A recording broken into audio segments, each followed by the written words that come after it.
dhugaadha. Dhugaa wanta nuti haallutu hin jiru. Waan nuti baaneefis dhugaa barbaacha baanee kanaafi dhugaa otoo hanga xurii qeensaatti hin sharafiini dhugaa jirtu rakkoo mooraa qabsoo bilisummaa Oromoo keessa har'a jirtu ifaaf ifatti sodaa tokko malee ibsuun barbaadaa jechuudha. Jaallan hedduutu as keessa jira. Jaallan zoonii garaagaraa maqaa jijjiiratees haa ta'u ifa of baasees haa ta'u as keessa jiraachuu malu.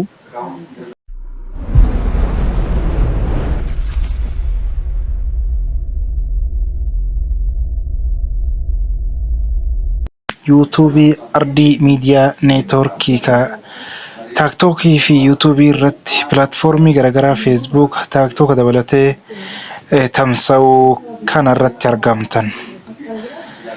Qabsoon Oromoo ka jalqabee baroota dheeraa waggaa 50 wayii ta'utti jira 51 ka 2. Turtii waggaa ganaa kana keessatti adeemsi qabsoo Oromoo maal fakkaata? Bu'aan inni uummata Oromootiif fidee jedhamee yoo xiinxallame kan hayyoota gurguddaa biyyattiin sabni keenya qabu hedduu jira. Isaan immoo kanarratti yeroo hedduu ibsa bal'aa kaayaa turaniirani.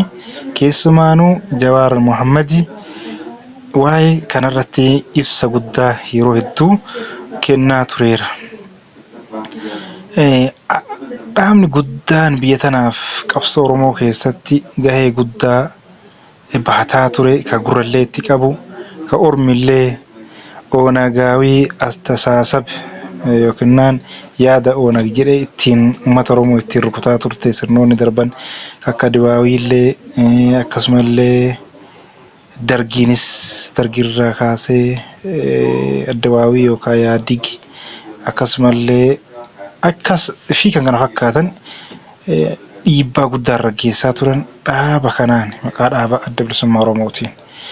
Akkuma beektan dhaabicharraa ibsi walirra baatu dhaabichi bakka lama fottoqeera yeroo dhiyoo tanatti. Akkamiin jaalsanyii fi jaalmarroon yaada wal faalleessu. Kamtu dhuga kamtu soba jedhamee haga addaan bahuun nama dhibutti. Burjaajii hedduu kan uummata hawaasa keessa akka uumu. Eenyu dhugaa qaba? Jaalsanyiitu dhugaa qaba jettamoo jaalmarru dhugaa qaba? Ibsa jara lachuu walirra baafteerti. VOA irratti akkuma argitan miidiyaa sagalee Ameerikaa irratti fi BBC irra natti fakkaata yaada kennaa turan. Yaada irratti yaadni sun akkaan waan haamilee uummataa tuqaati. Maali dhaabni kun? Dhaabni kun maal jechuuf? Dhaabni kun maqaa uummata Oromootiin dhaabatee dhageettii guddaa itti qaba. Hayyootaa fi qabsaa'ota gurguddoo gameeyyii hedduutu itti dhumateera. Gaafa ganama ka'urraa hayyoota gurguddaa ka akka Jaalbariisoo Waabee yookiin Magarsaa Barii, Abboomaa Mitikkuu hedduu Taaddasaa Birruu laakkaa'ee itti gahuu hin danda'u. Argitee hedduu jira as keessatti. Akka Jaarraa Abbaa Gadaa hayyootaa fi qabsaa'ota gameeyyii gurguddatu keessa dabarfateera. Akka Waaqoo Guutuu, Jeneraal Waaqoo Guutuu faati. Dhaabichi kun gara moosan irraa eega xiqqoo deemee bakka lamatti bahaa dhufeera. Wal qoqqooduun, gandaan wal qooduun, amantiin wal qooduun, wal xureessuun, wal ajjeesuun hanga yeroo kanaa itti fufeera. Furmaanni kanaa hoo hayyoonni maal jedhan? Qabsaa'onni warri irraa bulanii icciitii dhaaba kana yeroo hedduu qabsoo kenna miidhama yaanii icciitii golatti ol dhossuu ukkaamsuu wanni kun mee haa dhokatu jechuun bu'aa fideera. Yeroo osoo fottoqu osoo adda bittinnaa'u abaaboo shanayyanii alarratti abaaboo shanayyaa masii mootummaan biyya keessa maqaa itti baasan dura alatti waliin baasaniiran hin beennarra dhagaa turree miidiyaa irratti tamsa'a wal arrabsaa yeroo Ameerikaa keessatti jalqabame argaa turre osoo maqaan biyya keessatti mogga'een. Akkasumallee abaaboo tokko mi'anii abaa'oo gamtoomiyanii, abaa'oo ce'umsaa, Kamaal abaa'oo meeqa Hebboo, tureera Ustaas Kamaal Hebboo. Galaasaa Dilboo, ka Kamaal Galchuu, ka Daawud Ibsaa, amma immoo ka Jaalmarroo bas jaalsanyii haa jennuuf barbaadame natti fakkaata. Kun akka qabsoo saba bal'aa kanaatitti waan uummata kana baasuu miti.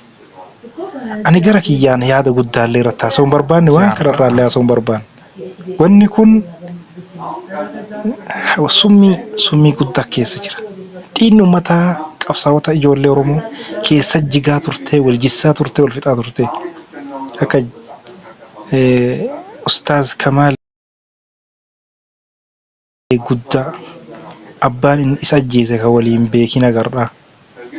Dhuguma qabsoo keessatti du'e moo harka namaattu harka gantootaatiin ajjeefame ka jechuun isaa adda osoo sabaan bahin agadhaati jiru. Ka kun kaantu ajjeese, kun kaantu ajjeese jedhamaa jiru. Akka dhabamuu nadhii gammadaa du'a Gishuu Faati. Du'a namoota hedduuti keedii isaa wallaalameeru. Wanyaatiisa walganiinsa dhaaba kana keessa deemaa ture. Qoqqoodamu, bittinnaa'u, waliin banii wal nyaatu, waliif banii sabaaf banii keedii kaayyoo dhuunfaa keessa fiduu dhaabichaa. Kana mee isaanumarraa waan jedhan dhageenya warruma bosonatti qabsaa'aa irra jedhaniif. Qabsaa'aa jiranii isaan moqoo isaa miti qabsaa'uu danda'an. Haa ta'u amma gochichi ta'aa ture mee faanuma isaaniirra. Jaal Shurrubbee waan jedhu haa dhageenyume zoonii dhiyaa keessa hoogganaa akka ture. Dubbiin jaalsanyiin jedhe amma dabalamee waraanuma jaallan dhihaa jettan keessaa eegale dhageeffadha. Haqarra deemaa dhiiga namaatiin hin taphatina. Harka keessan dhiigaan hin maanxina. Dubbiin tahayyichi Jawaar Muhammadii jedhe deebi'aa jirra. Gaaf dura inni jedhu dhagaan turre isin. Har'a ammoo waan inni jedhe sanitti deebi'aa jirra. Sirri yaadni isaa qabsoo waraanaa ka obboleeyyan lamaa wal fixxu kun akka hin taane inni kallattii kaa'eera. Ufii kennaa wali ajjeefnu ilmaan abbaa tokkoo. Gaafa ilmaan abbaa tokkoo ilmaan maatii walii firri walii wal ajjeese ollaan illee iyya sii bahee sin gargaaru. Yoo dandame addaan si dhoorga malee yoo kheyrii na siyaasii yaade addaan si dhoowwa. Kanuma mee gara haasa isaanii kan Jaal Shurrubbee kanatti haa ceenu dhageeffadhaame waan jedhu afaan isaatiin.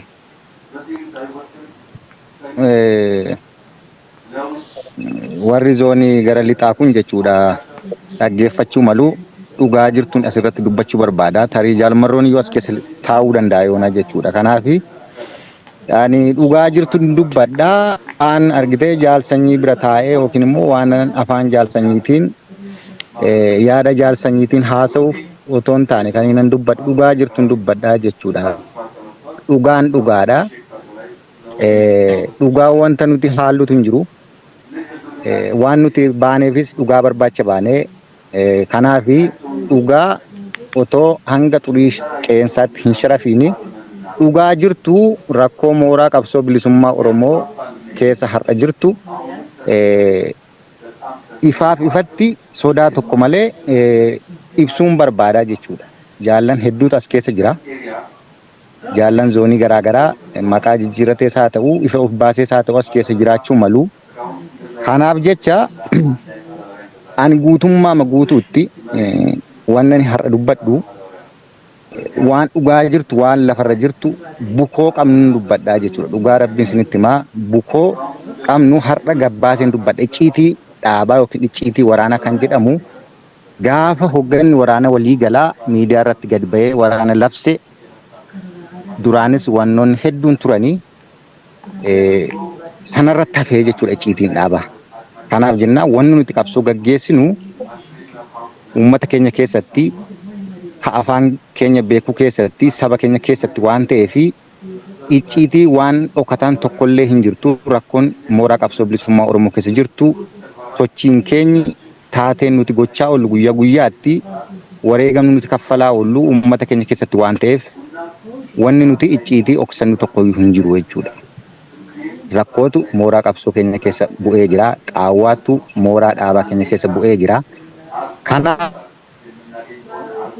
Afimmoo dirqama walitti dubbannee nama tokkootiin yookiin jaarmiyaa tokkootiin dhiibamnee qabsoorraa bahuu hin dandeenyu. Kanaaf jecha maal jechuun barbaade gabaabumatti dhugaan jirtu har'a rakkoo uummati Oromoo keessa jiru, rakkoo sabni Oromoo keessa jiru jalqabarraa kaaseen dubbachuu barbaada, gaggabaabseen dubbadha. Waanti Oromoo irra jiruun dubbadha jalqabarratti Oromooni maal dhabee? Oromoofoo eenyutu qabsoorra jira? Diinni Oromoo eenyu? Oromoon immoo kana bareechee beekaa kan jedhu manuma kanaaf hin dhiisa deebii sana ofii keessaniif keewwadhaa jechuudha. Ofiif deebii godhadhaa. Oromoon maal dhabee yoon jedhe akka koottanii Oromoon jalqabuma gaafa gadi baane nuti uummati Oromoo dhugaa jirtu dhugaasaatu injifatamee Oromoon bahee galuu dhabee mirga jiraachuu dhabee mirga dubbachuu dhabee mirga uumamaa isaatu dhiibame hojjetee buluu hin danda'u gabrummaatu irratti jigennaan ilmaan Oromoo bakka garaagaraa ilmaan Oromoo dirree garaagaraarraa walitti dhufnee kaayyoo tokko akeeka tokko dhaabatti amanneetu qabsoo gaggeessuutti gadi baane. Har'a garuu wanna Oromoon dhabe sana barbaachaaf kan gabbaane Oromoof argamsiisuuf isa gabbaanne sana caalaatti Oromootti ba'aa taanee jechuudha. Dhugaa jirtu walitti himuu wayya kan hin jedheefi kanaati. Oromoof dhuguma nuti bilisummaa fiduuf gabbaane. Oromoof dhuguma nuti walabummaa fiduuf birmadummaa fiduuf gabbaane. Har'a garuu wanni Oromoon keessa jiru, wanti sabni Oromoo keessa jiru yeroo afaan keenyaan hoogganarraa kaanee hanga miseensa nam tokkeetti gaafa uummata keessatti afaaniin lallabaa deemnu waan bilisummaa uummata Oromoo, waan birmadummaa walabummaa uummata Oromoo dubbachaa deemna. Garuu uummata Oromoo irratti har'a dalagaa nuti dalagaa oollu. Uummata Oromoo akkamiin akka nuti gidirsaa oollu, dararaa oollu. Uummati Oromoo kana bareechee beekaa jechuudha. Kanaaf nuti dhuguma wal bukkee qabnee ilaalla. Mootummaa kanaafin dhaaba keenya kana dhaaba abaa'oo masa ganamaayyuu haa ta'u akkuma waliigalaatti abaa'oo waboos haa ta'u abaa'oos haa ta'u fudhadhu fakkeenya fudhadhu jechuudha. Mootummaan har'a maal dalagaa jira? Nun maal dalagaa jira? Mootummaan yoo ilaalte sabaaf sablammii garaa garaa walitti fidee biyya kana eegaa jiru keessatti saboota hedduu walitti fidee tokkummaa akka mootummaan kun qabu ilaalii jechuudha. Garaagarummaan mootummaa kana keessa jira. Waraana isaa gidduu jira. Hanga paarlaamaatti ol bahee ilaali garaagarummaan ni jira. Ni ageessammoo. Nuyi garuu har'a ilmaan Oromoo tokkitti taanee eessatti akkamitti gandaan kutaatiin akkamitti akka nuti wal cabsaa jirru ilaala. Yaa uummata Oromoo jechuudha. Dhugaa jirtu dubbanna bukkoo qabnu dubbanneetu furmaata keewwanna kan hin jedhee fi kanaaf jechuudha. Nuyi zooniin lixaa yookiin Wallaga jedhee akkamitti akka inni labsii waraanaas nurratti labsee ani ilma Oromooti malee ilma Wallaggaa miti jechuudha. Dhaloonni koo Wallagga ta'ee nan gashu sun. Sun akka dhuunfaa kootti jechuudha. Garuu ani ilma Oromooti wanti uummatis haa ta'u waraannis haa ta'u maaloo nuu deebii gara keenyatti deebi yookiin gara qabsootti deema. Eessa dhaqeen gara qabsootti deema. Akka dhuunfaatti dhimma hojiirratti dhimma jibba dhuunfaatu hin taane dhimma hojiirratti walamne weel xumurachuu dandeenya dhiisuu dandeenya sun kan keenya jechuudha. Garuu uummati Oromoo waraanni bilisummaa Oromoos haa ta'u uummati Oromoos haa ta'u gara Wallaggaatti nuu deebi yookiin gara Abaluutti deebi. Aan Wallaggaaf hin baane gaafa hin bahe jechuudha. Sabaaf hin bahe. Boruyyuu asiitii gara kibbaa deemuu nan danda'a jechuudha qabsoof. Kanaaf har'a mooraan qabsoo bilisummaa maal akkamitti akka inni diigame hunda jaal gurmuunis jaal sanyiinis kaasaniiru jechuudha. Wanti diigaa qabsoo Oromoo kana keessaa shoora guddaa eenyu akka taphachaa jiru, waraana eenyutu akka waraanatti labsaa jiru, uummata akkamitti akka uummati naannoo isaarraa gara magaalaatti gara diinaatti akkamitti akka buqqa'aa jiru. Tole jedhee labsii kana kan labse eenyu kun gaaffii sinii fi deeffachuu dandeessuun akka kootti yookiin immoo mana kana keessa kan jiru hundinuu beeka jedheen itti amana. Itti aanee ani dhimma waraana irratti dubbachuu barbaade. Dhimma waraana irratti gaafa dubbachuu barbaadu waraanni dirree Oromiyaa irra jiru hundinuu kan sabaati. Kan nama dhuunfaa tokkoo miti. waraanni gama tokkoon Wallaggaaf namni bahe tokkoyyuu hin jiru. Shawwaaf namni bahe tokkoyyuu hin jiru. Waraanni waraana bilisummaa Oromoo ta'an akkasittiin beeka. Haa ta'u garuu waraanni dirree Oromiyaa irra jiru kuni kan eenyuuti? Kan Oromooti. Yoo kan Oromooti ta'e har'a Oromoon waraana kanaan dararamaa hin jiru kan jedhu sin gaafadha jechuudha. Mana kana. Akkasuma waraanni kun dhugumaa yoo kan Oromooti ta'e itti yaadameetu uummata Oromoo kan akka inni dararamutu godhame moo waraanuma bilisummaa Oromootu naamusa akkasii horate ifa manaa godhaan jalqabarratti bukoo qabnu gadi baaseen dubbadhaa gaafa sana furmaanii nuu ta'a kan hin jedhee fi kanaaf jechuudha. Kanaafi waraanichi kan Oromooti. Kan Oromooti yoo ta'e maaf Oromoon har'a dararamaa jira maqaa waraana bilisummaa Oromooti. Uummata Oromoo har'a buqqa'aan jiru, uummata Oromoo har'a adabamaan jiru, ajjeefamaan jiru. Birrii 1000 hanga 500tti 200 300tti uummati Oromoo har'a adabamaan jiru maqaa keenyaatiin waraana bilisummaa Oromooti. Uummata Oromoof jecha manaa baanee uummati Oromoo har'a maqaa keenyaa yookiin nuun immoo maqaa dhaaba kanaatiin dararamaa jira. Dhugaan jirtu kanaa jechuudha. Fakkeenya isinii kaasaa waan qabatamaatti waan jettee toon taane waan farkaa qabu hedduu san qabaa jechuudha. Cunqursaa uummata Oromoo har'a dhaaba kanaatiin dallaa jiru jechuudha. Birgeedota gidduutti kun naannoo lafa jibaatti ilaaluu dandeessu. Lafti jibaa uummata jibaatti maal keessa kan jiru hedduu isaa uummata keessaa buutanii hanga nam tokkotti bilbilaan qunnamaa ooltantu jiraachuu mala odeessanii qabaattu jedheen itti amanaa jechuudha. Naannoo jibaatti irra kaasee Wallagga Bahaa jala qabatee naannoo Baakkoo jala qabatee Horroo Guduruu keessa qabatee dhufee hanga dhufee giddugaleessa Shawaa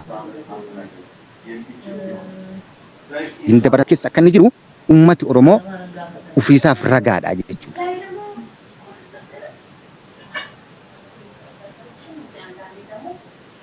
Kanaaf uummati Oromoo har'a nuun adabamaa jira. Nuun qeesarra buqqaafamaa jira. Kun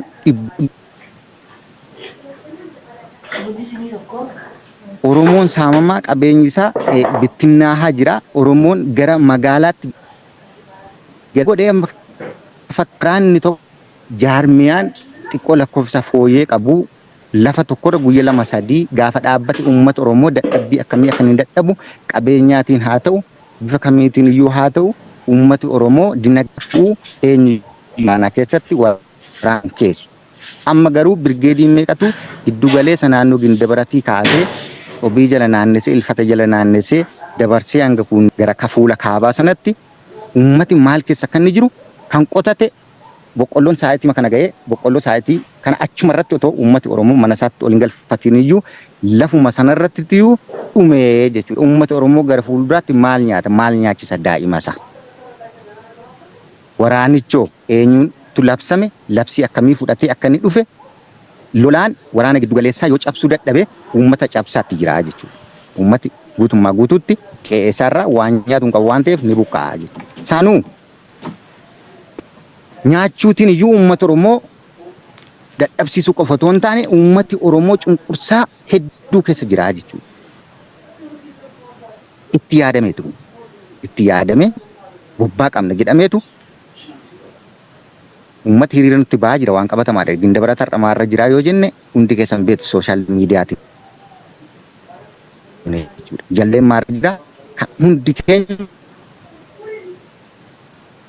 uummati hiriira nutti ba'utti jira. Uummati afaanii baasee sodaa waan meeshaa baannuuf haa qabaatu malee uummati guutummaa guututti waraana bilisummaa Oromoo ijaan arguyyuu dhiiseera jechuudha. Waan godhuun qabu garuu dirqama meeshaatiin jilgeeffataa jechuudha. Kanaaf nuti uummata Oromoof baane jennee akkasittiin qabsoorra dhaabbanee sabaaf hin qabsaa jennee gaafa haasofnu ana akka kootti sabaaf hin ba'e waan ta'eef kan sabaaf ba'e hedduun jiraachuu mala hedduu sammuu namaa dhukkubsaa jechuudha. Hedduu. Kanaaf kun furmaan isaa maali? Eessaa immoo ka'e? Rakkoon kun akkamiin ka'e? Hundi keessan deebii ofiif ta'aa jechuudha. Kan itti aanu ani waan uummataa irratti akka fakkeenyaatti naannoo Horroo Guduruu keessatti taatee yeroo darbe nurratti ta'e sanarratti garaagarummaan akka dhaabaatti uumame sana keessatti dhimma uummataa ilaalchisee uummati Oromoo waraana kana tokkuma ilaalaa alataa eessaa yoo haa ta'u jaarmiyaa kamiyyuu haa ta'u waraana bilisummaa Oromoo kamiyyuu haa ta'u ija tokkoon ilaala jechuudha. Uummati Oromoo keessattuu baadiyaan waan qabsoo kanaa shira qabsoo kanaa waan beeku tokkoyyuu hin qabu. Waraanni waraana kooti jedhee eessaa yoo haa dhufu yeroo waraana argu waraana jaallataa jechuudha. Yeroo Horroo Guduruu irratti garaagarummaatu uumame jechuudha. Garaagarummaa yeroo birgeedota gidduutti uumame akka waraanaatti naamusa waraanaa dambii waraanaatu jira. Ajaja walirraa fudhachuu ajaja walitti kennuutu jira. Sana keessatti wannootaan amma haasee kun walirraa fudhachuu walitti kennuun kun inni hanqina uumame. Sana keessatti walitti bu'iinsi waraana gidduutti gaafa uumamu birgeedii qaanqee kan jedhamutu jira. Sana keessatti an aloonni koo Horroo Guduruu yoon ta'e waan ani aloonni ta'eef jecha uummata Horroo Guduruuf waan nan logu tokko hin jiru. Waraanni hedduun ni beekaa jechuudha sana. Garaagartummaa sana keessatti shurrubbeen Horroo Guduruu jechuutiin uummati Horroo Guduruu rakkoo akkamii keessa kan inni ture waraanni bilisummaa Oromoos uummati Oromoos ragaadha jechuudha. Birgeediin qaanqee uummati Oromoo kaan mana hidhaa jira. Uummati Horroo Guduruu sun kaan mana hidhaa jira. Kan mana hidhaa jiru asitti diinaa jedheetu birgeediin qaanqee horii isaa ooffachaa ture jechuudha. Qabsaa mana hidhaa ciisu horiin isaa oofamaa ture. Maadhee yookiin immoo hidhataa bakkeetii waraana bilisummaa Oromoo deeggaree qabsoo gaggeessu ati caasaa shurrubbeetii yookiin caasaa abaluutii jechuutiin uummata sana dararaa uummata sana qeerraa buqqisaa uummata sana mana isaa gubaa qabatamaatu waan lafa turedha jechuudha kun. Kanatu ture.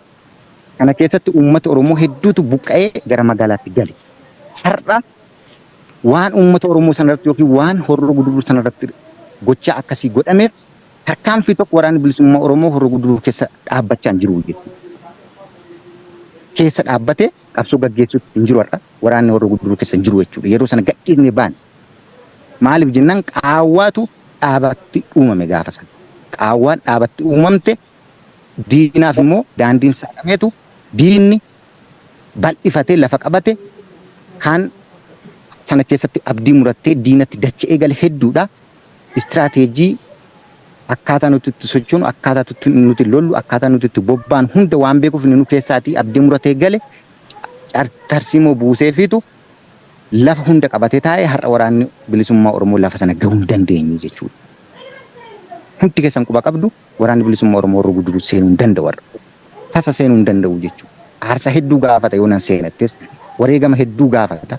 Akkasuma wannan kana jechuu barbaade himaa inni gara fuulduraattiyyuu lafa hundatti waraanni bilisummaa Oromoo garaagartummaa jiru kana ilaalcha hooggansi har'a waraana bilisummaa Oromoof qabu ilaalcha hooggansi uummata Oromoof qabu ilaalee abdii muratee waraana bilisummaa Oromoo keessaa gara diinaatti dacha'aa jira jechuudha. Miseensi dhaabaa har'a waan taatee ta'amaa jiru kan ilaalee abdii muratee jechuudha.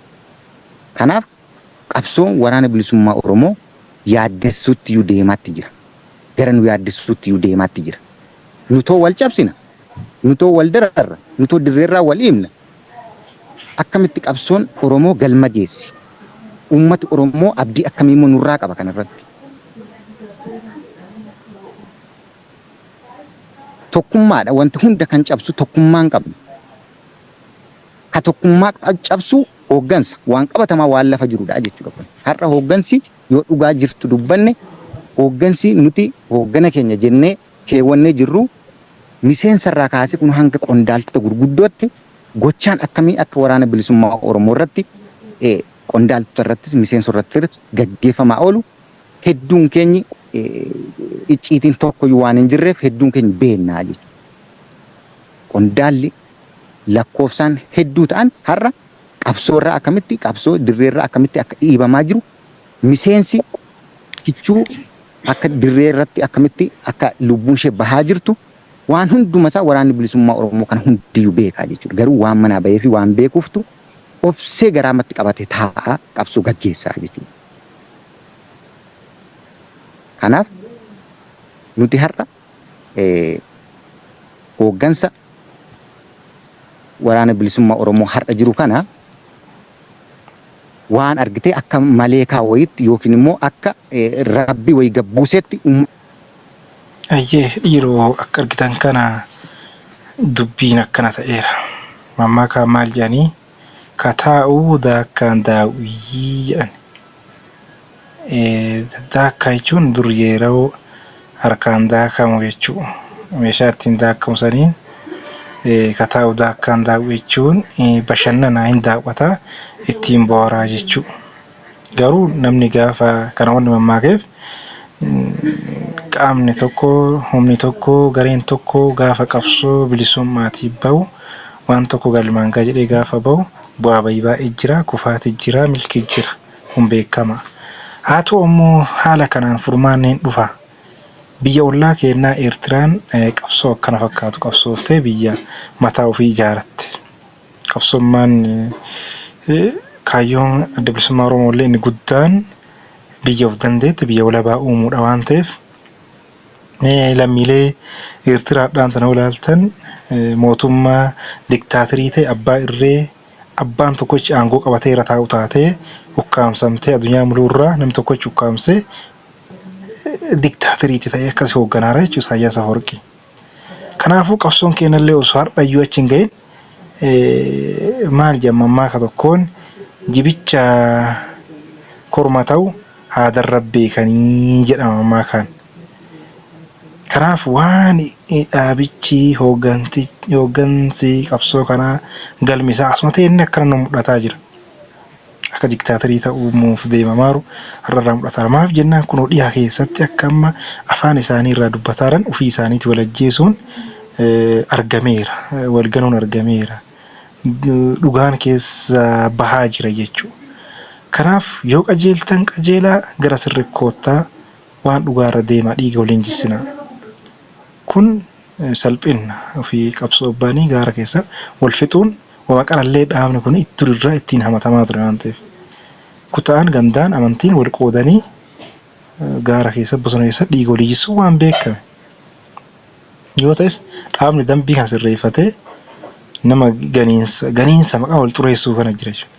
Gantuu basaastu yaanii ofii isaaniitti wal ajjeesu nama tokko akkana haasirraa yaada nama dhiyeesse akka gantuutitti akka basaastuutitti akkasi fudhatamaa jechuudha. Wanni akkasii odoo ta'uu baate aadaan sun dambii dhaabaa keessaa osoo wanni sun odoo sirreeffama argate jenna akka miidiyaatitti malee akka qabsoo nama hidhateeti isin haasaan jiru. Akka xiinxalla miidiyaa keenyaatitti kan isin hin jennu. Kana yoo ta'u miidiyaan gamalachiiyyuu walaba gara mootummaa goree isin cabsu osoo hin taane gara keessan goree mootummaa cabsu osoo hin taane xiinxalla miidiyaa isin kennaarra. Kanaaf mee yaada jaal shurrubbee inni jedhamu kun haasawu kana mee dhageeffadhaa xumuraa.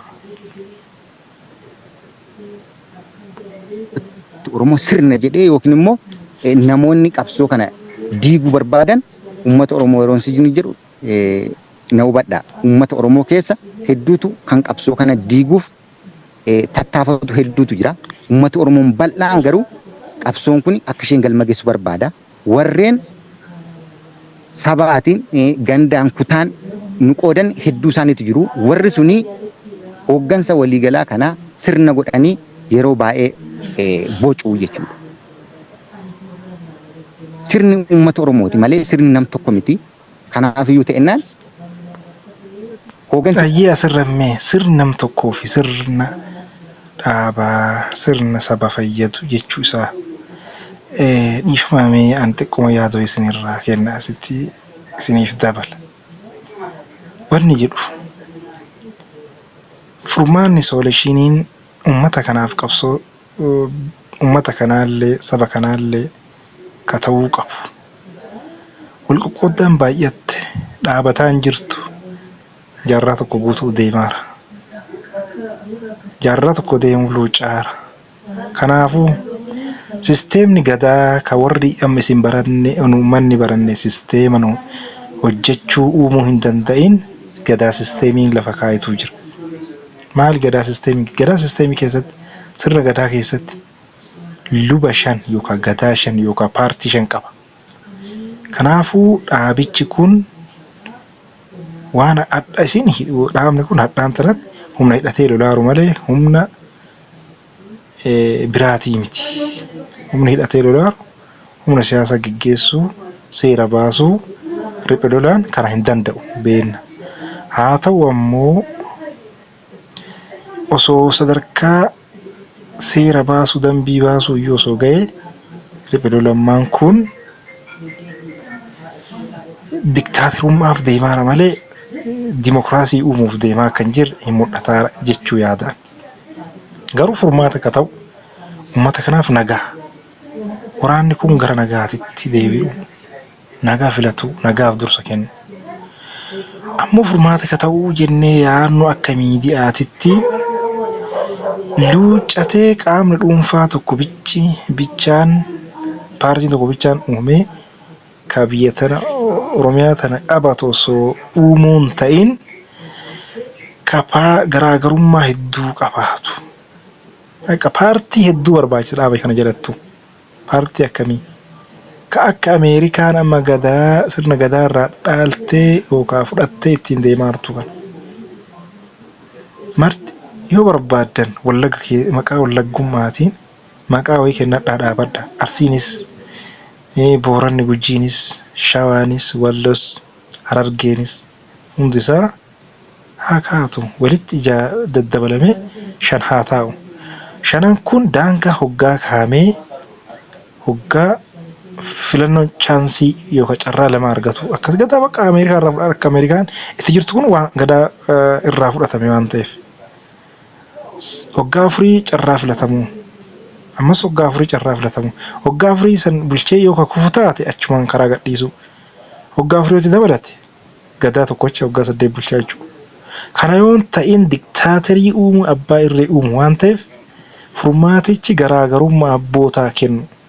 Dhaaba tokkocha ana qofatu beeknii beekaan osoo dhabame wal xureessuun maqaa wal xureessuun gantummaa basaastummaa wanni ja'a waliin laxxafan walirra maxxansan taappeellaa walirra kaan kun dhaabbachuu qabaata dhaabanii isa jedhayaan.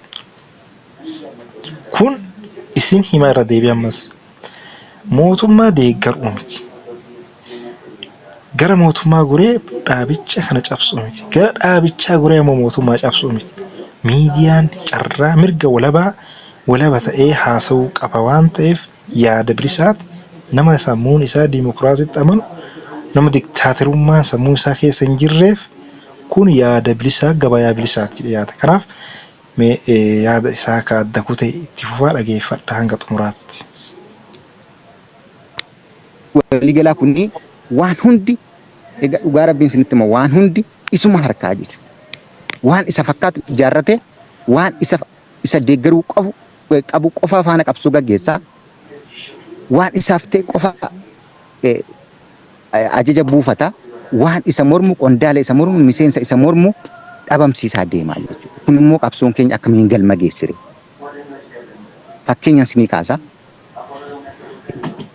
qondaaltota har'a Oromiyaa keessatti qabsoo gaggeessanii diree dhiibaman isinii kaasaa jechuudha.